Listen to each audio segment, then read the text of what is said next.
ओम श्री गणेशाय नमः। ओम श्री सरस्वत्यै नमः। श्री सद्गुरुदेवाय नमः। आदरणीय भक्तजनों, सादर नमस्कार। कल हमने आप लोगों को गरुड़ महापुराण के आचार कांड में 62वें अध्याय में लग्न फल राशियों के चर स्थित आदि भेद ग्रहों का स्वभाव तथा 7 वारों के में किए जाने वाले योग प्रशस्त कार्य क्या क्या उनके बारे में श्रवण करवाया था। आज हम आप लोगों को सामुद्रिक शास्त्र के अनुसार स्त्री पुरुष के शुभाशुभ लक्षण, मस्तक एवं हस्तरेखा से आयु का परिज्ञान किस प्रकार से करना चाहिए उसके विषय में आपको श्रवण करवाएंगे। बोले आनंद गंध भगवान की जय।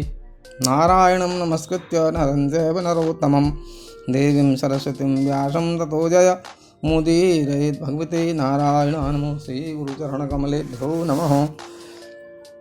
भगवान रुद्र के पूछे जाने पर श्री हरि ने कहा, हे शिव, अब मैं स्त्री पुरुष के लक्षणों का वर्णन संक्षेप में कह रहा हूँ, आप सुने।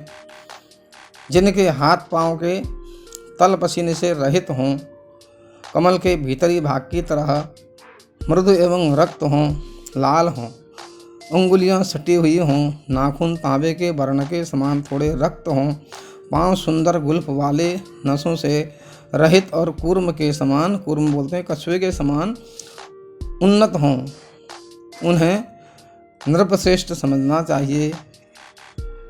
रुक्ष एवं थोड़ी पीलापन लिए श्वेत नख वाले, वक्र तथा नसों से भरे हुए और विरल अंगुलियों से युक्त सुरपाकार चरणों वाले मनुष्य दुखी एवं दरिद्र होते हैं। ये मनुष्यों के लक्षण हैं।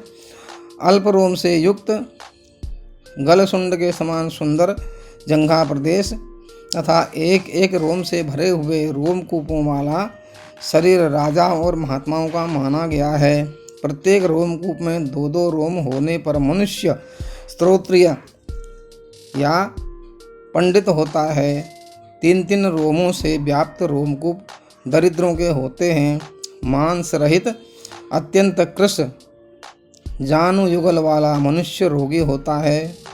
समान उदर भाग से सुशोभित मनुष्य अतिशय भोग से समृद्ध और कुंभ के सदृश उन्नत या सर्प के समान उदर भाग वाले लोग अत्यंत दरिद्र होते हैं। रेखाओं के द्वारा आयु का निर्णय किया जाता है। जिनके ललाट पर समान आकार वाली 3 रेखाएं स्पष्ट दिखाई देती हैं, वह पुत्र आदि से संपन्न रहकर सुखपूर्वक 60 वर्ष तक जीवित रहता है। मस्तक पर 2 रेखाओं के दृष्टिगोचर होने पर मनुष्य की आयु 40 वर्ष की होती है। एक रेखा के होने पर मनुष्य जीवन 20 वर्ष का, मनुष्य का जीवन जो है 20 वर्ष का मानना चाहिए, किंतु कर्ण पर्यंत एक रेखा के होने पर वह शतायु होता है। ललाट पर कान तक विस्तृत 2 रेखाओं के होने से मनुष्य की आयु 70 वर्ष तथा वैसी ही 3 रेखाओं के रहने पर उसकी आयु 60 वर्ष होती है।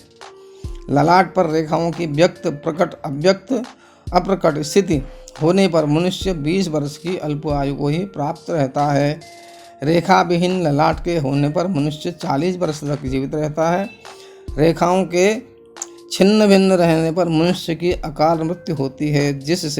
जिसके मस्तक पर त्रिशूल अथवा फरसे के समान चिन्ह दिखाई देता है, वह धन पुत्र आदि से परिपूर्ण होकर 100 वर्ष तक जीवित रहता है। हे रुद्र, तर्जनी और मध्यमा अंगुली के मध्य भाग तक आयु रेखा पहुँचने पर मनुष्य शतायु होता है। अंगुष्ठा के मूल भाग से निकलने वाली प्रथम रेखा ज्ञान रेखा है। मध्यमा अंगुली के मूल से जो रेखा जाती है वह आयु रेखा है। यह रेखा कनिष्ठा उंगली के मूल से निकलकर मध्यमा के मूल भाग को पार करती रहे। यदि यह रेखा विच्छिन्न या किसी अन्य रेखा से विभक्त नहीं होती है तो ऐसे व्यक्ति की आयु 100 वर्ष होती है। हे रुद्र, जिसके हाथ में यह आयु रेखा स्पष्ट दिखाई देती है उसकी आयु 100 वर्ष अवश्य होती है, इसमें संदेह नहीं है। जो रेखा कनिष्ठा अंगुली के मूल से होकर मध्यमा अंगुली के मूल तक विस्तार को प्राप्त करते हैं, वह रेखा मनुष्य को 60 वर्ष आयु प्रदान करने में सक्षम होती है। बोले आनंद कंद भगवान की जय। इस प्रकार से इस हस्तरेखा के ज्ञान का जो अध्याय है 63वां अध्याय गरुड़ महापुराण के आचार कांड में, इसका हम आप यहाँ पर विश्राम करते हैं। बोले आनंद कंद भगवान की जय। कल हम आपको गरुड़ महापुराण के 64वें अध्याय में स्त्रियों के शुभाशुभ लक्षण के बारे में श्रवण करवाएंगे। बोले आनंद कंद भगवान की जय। तब तक के लिए हरिनाम कीर्तन करेंगे।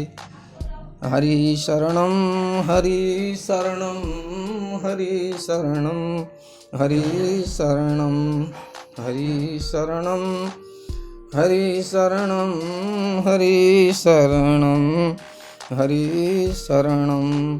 बोले आनंद कंद भगवान की जय।